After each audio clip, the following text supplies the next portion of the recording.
کس کیفیت کس درد کے ساتھ کہی ہوگی۔ چنانچہ میں یہ عمل اس نیت سے کیا، اے اللہ مجھے اس قید سے نجات دے، تو جانتا ہے میں بے قصور ہوں، ایسے بچا جیسے یوسف کو کنویں سے، ایسے بچا جیسے تو نے یونس علیہ السلام کو مچھلی سے، اے اللہ مجھے بھی ایسے بچا۔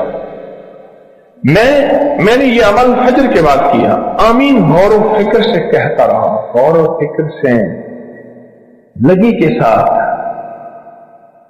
درد دل لگا رہا۔ کس درد کے ساتھ؟ یہ اللہ میں بھی آمین کہہ رہا اور میرے ساتھ فرشتے بھی آمین کہہ رہے ہیں۔ اے اللہ اگر میری آمین قبول نہیں چلو فرشتوں کی تو قبول ہے، اگر میری قبول نہیں مولا چلو فرشتوں کی تو قبول ہے۔ اے اللہ فرشتوں کی آمین کو قبول فرما اور اس مصیبت سے مجھے نجات عطا فرما۔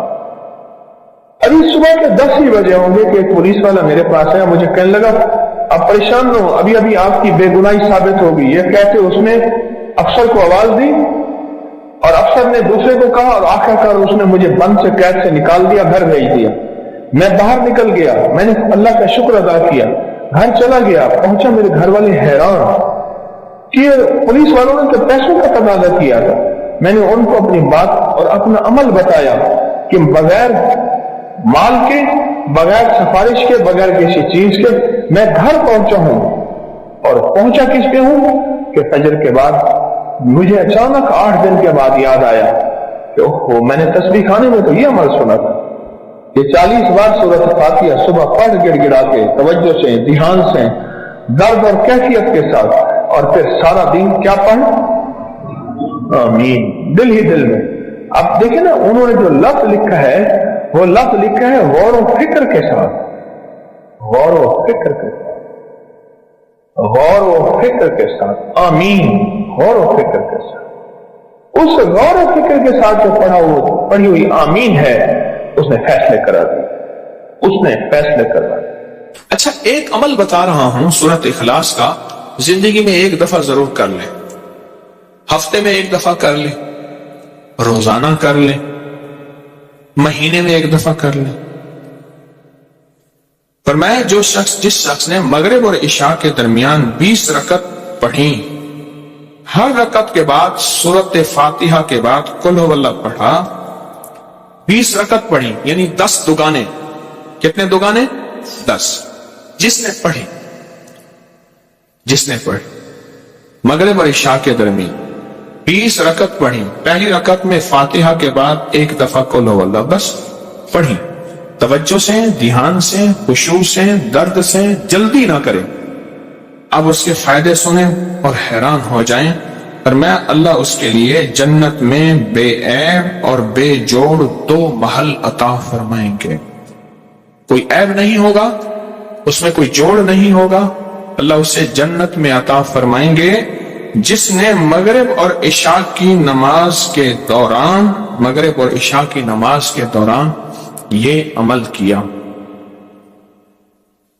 آپ بولے، اور آپ نے فرمایا جس نے سوتے وقت 30 مرتبہ قل هو اللہ پڑھی، ہر عمل کا انوکھا فائدہ ہے، اس کے لیے 1000 محل جنت میں اللہ بنائے، اور جس نے 200 مرتبہ پڑھی اللہ اسے ایسا درجہ عطا فرمائیں گے، جس نے سورۃ قل هو اللہ 200 مرتبہ پڑھی اللہ اس کو ایسا درجہ عطا فرمائیں گے کہ جس سے وہ راضی بھی ہوگا اور خوش بھی ہوگا، اللہ اس کو راضی کر دیں گے، ایسا درجہ عطا فرمائیں گے۔ اور فرمایا اگلی بات سنیں غور سے ذرا، میں بہت توجہ دلا کے سنانا چاہ رہا ہوں۔ فرمایا جس گھر میں سورۃ قل هو اللہ پڑھی جائے اس گھر والوں کے ساتھ ساتھ ان کے پڑوسیوں کو بھی نفع ہوتا، اس کے پڑوسیوں کو بھی نفع ہوتا، اور بعض اوقات 40 پڑوسیوں تک نفع ہوتا ہے، بعض اوقات 4 پڑوسیوں تک نفع ہوتا ہے، اور بعض اوقات 11 پڑوسیوں تک نفع ہوتا ہے، 11 گھروں تک، بعض اوقات 40 گھروں تک۔ میں جو سورۃ قل هو اللہ پڑھتا ہے اس کے پڑوسیوں کو بھی نفع ہوتا ہے، رزق، عزت، روحانیت، دولت، اس کے پڑوسیوں کو بھی نفع ہوتا ہے، بلائیں ٹلنا، مصیبتیں ٹلنا، آفات ٹلنا، حالات کا بہتر ہونا، اس کے پڑوسیوں کو بھی نفع ہوتا ہے۔ اس کے پڑوسیوں کو بھی نفع ہوتا، پڑوسیوں کو بھی۔ شکر ہے ہم سورۃ قل ہو اللہ پڑھنے والے ہیں، انشاءاللہ ہمارے پڑوسیوں کو بھی نفع ہو۔ اور بتاؤں، ایسے لوگوں کی قبر کے پڑوسیوں کو بھی نفع ہوتا۔ کئی لوگ ملے، مجھے بتایا، کتابوں میں لکھا ہے، مجھے خطوں میں لوگوں نے لکھا، خطوں میں لوگوں نے لکھا۔ میرا 1984 سے لوگوں سے رابطہ شروع ہوا ہے، 40 سال ہو گئے، 2024 کو۔ بتایا کیا کہ کوئی قبرستان میں ایسا بندہ آیا جس کی وجہ سے ہماری بخشش ہو، قبرستان میں ہمارے پڑوس میں کوئی ایسا بندہ آیا اور جس کی وجہ سے ہماری کیا ہو گئے، بخشش ہو۔ کوئی ایسا بندہ ہے، پڑوسیوں کو بھی نفع ہوتا۔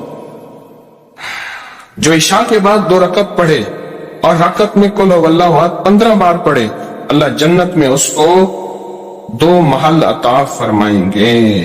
اکٹھی کر لیں سعادتیں، کر لیں، اس کریم ہے۔ بعض اوقات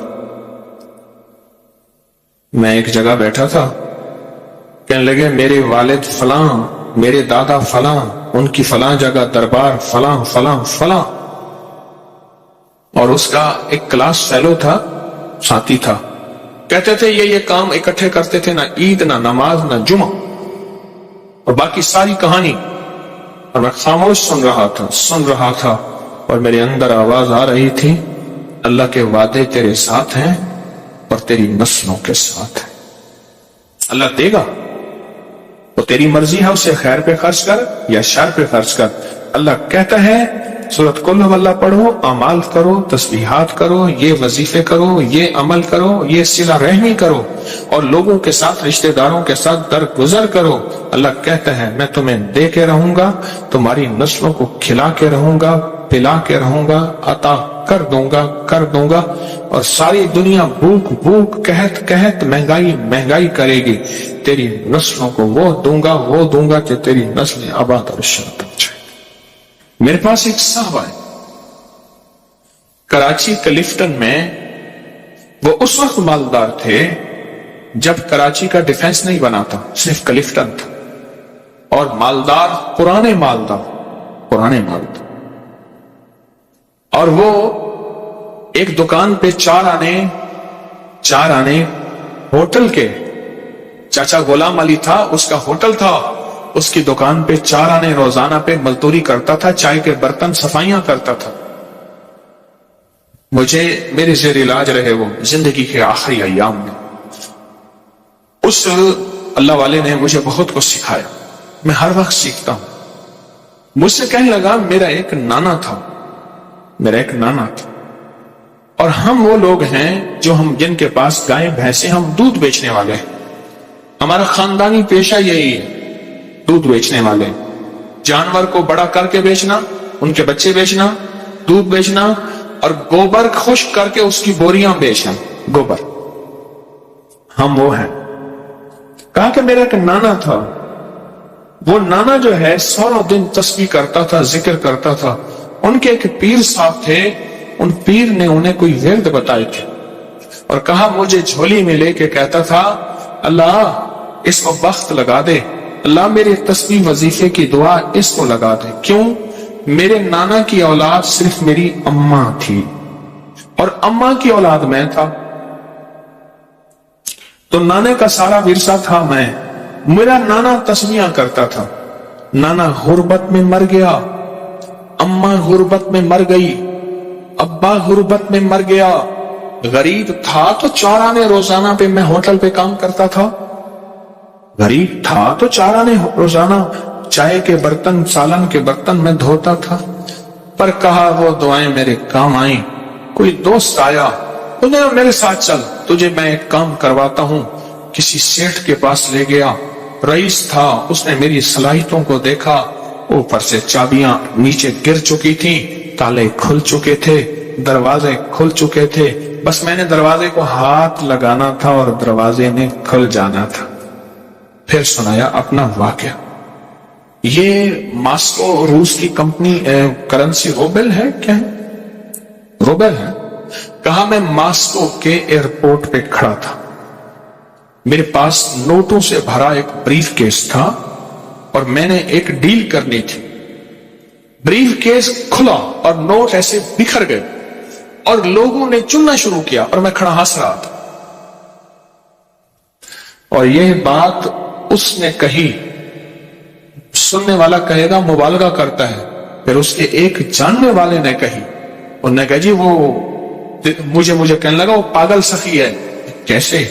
کہنے لگا مجھے کسی نے بتایا، دیکھنے والے نے، ایئرپورٹ پہ اس کا بریف کیس گر گیا، نوٹ لوگ چن رہے ہیں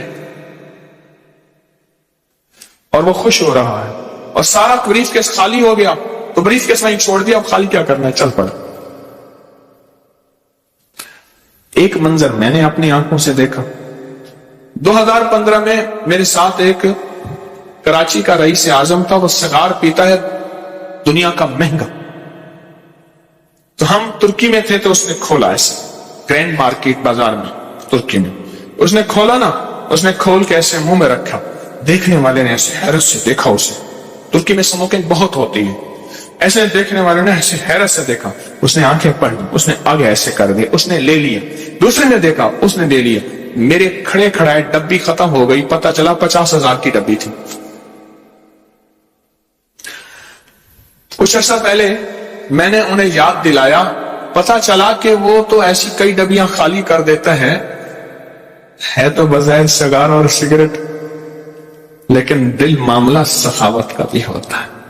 بظاہر تو یہ ہے، بظاہر تو وہ نوٹ ہیں، چلو ہمارے پاس مال نہیں، ہمارے پاس کچھ چیزیں نہیں، ہمارے پاس بریف کیس نوٹوں کا بھرا ہوا نہیں، ہم لوگوں کو صورت قول اللہ کے نفع تو بتا سکتے ہیں. جیسے اماں کو بتاتا رہا، اماں بوڑھی سادہ پڑھتی رہی، اور اماں کا وقت ایسا زبردست آیا کہ اماں کی آخرت بن گئی، اماں کو ہدایت اور کلمے کی موت آ گئی. آپ آج وعدہ کریں مجھ سے، میں بھی، کہ آج کے بعد ہم لوگوں کو بتائیں گے. میں کالج سے آ رہا تھا، کالج سے تو سیٹ پہ بیٹھا تھا، مجھ سے پہلے ایک بندہ بیٹھا تھا، کاٹن پہنا ہوا، یہ مچھیں، بڑی سی پگ، اور ایسے پھول کے بیٹھا ہوا تھا. 1.5 سیٹ اس نے لی. میں یوں کر کے بیٹھ گیا، یوں کر کے بیٹھ گیا. اس نے نا مجھے ایسے ترچھی نظروں سے ایسے دیکھا کہ ایسے اظہار کیا کہ تیرے یہاں سیٹ پہ کیا حق بنتا ہے. میں نے چونکہ سیٹ کے پیسے دیے تھے. تھوڑی دیر ہوئی، میں نے کبھی چھیڑ چھاڑ کیے بغیر تک گزارا نہیں. چھیڑ چھاڑ تو بہت ضروری ہے. تو میں نے اس کی ایک چھوٹی سی ایک تعریف کی، ایک تھوڑی سی دکھتی رکھ پہ ہاتھ رکھا. بات چلی، وہ چپ کر کے سنتا رہا. سنتے سنتے سنتے کہنے لگا باتیں تو بہت اچھی کرتے ہیں، لہجے میں نرمی. میں کہا بھائی کام ہو گیا. پھر میں نے اسے ایک عمل کا نفع بتایا. مجھے اب یاد نہیں میں نے کیا بتایا تھا، عمل کے نفع بتائے. ایک بتاتا گیا بتاتا گیا. کوئی 1.5 گھنٹے کی گاڑی چلنی تھی، بتاتا گیا. حیران ہو گیا، اس کے کندھے جھک گئے، وہ سکڑ گیا. اس نے مجھے قریب کیا، جگہ دی، اور میں نے اس کی آنکھوں میں تیرتی، اس کی آنکھوں میں چمکتے آنسو دیکھے، اس کی نمی دیکھی. اللہ ہر دل میں ہے، اللہ ہے، اللہ ہے. میری کوتاہی نے اس کو اندر دبا دیا ہے، اس کا اللہ ہے. میں نے پھر ایک اور دفعہ چیز بتائی. پتہ کیا کہا؟ کہا الیکشن میں کھڑا ہوا تھا. اب اگلی بات، الیکشن میں کھڑا ہوا تھا، اتنے لاکھ لگا دی، ہار گیا. دروازے کے سامنے آ کے ڈھول بجاتے ہیں، ٹینشن میں چلا گیا ہوں. دوست نے کہا ہے چپ کر کے بیٹھ کے میرے پاس آ جا. اب دوست کے پاس وقت گزارنے جا رہا ہوں اور دل کہتا ہے مر جاؤں. ساری جمع پونچی لگا دی.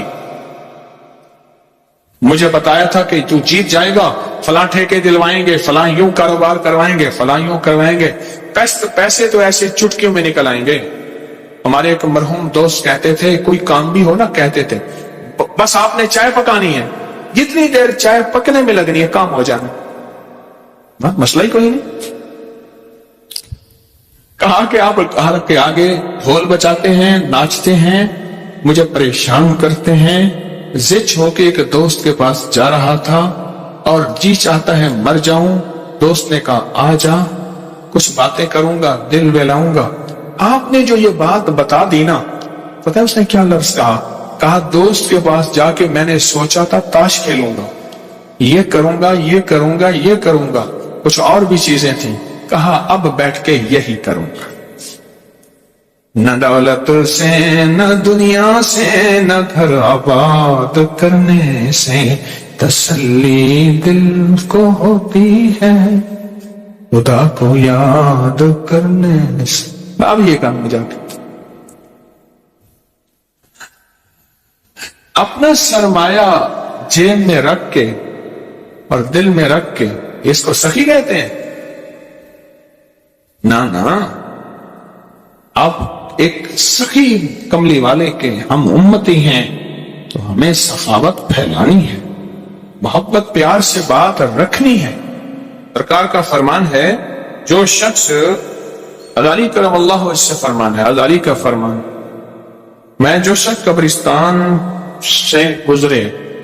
سے گزرے اور صرف ایک دفعہ قل ہو اللہ پڑھ کر تمام قبرستان والوں کو بخش دے تو اس سے مردوں کے بقدر ثواب ملے گا. جتنی میتیں اس قبرستان میں ہوں گی، قبریں ہیں نہیں ہیں، مٹ گئی ہیں یا نہیں ہیں، ان کا اب موجود ہے یا نہیں، جتنی بھی قبریں ہوں گی قبرستان میں میتیں ہوں گی، میتیں، قبریں نہیں، میتیں، ان سب کے بقدر اس کو ثواب ملے گا.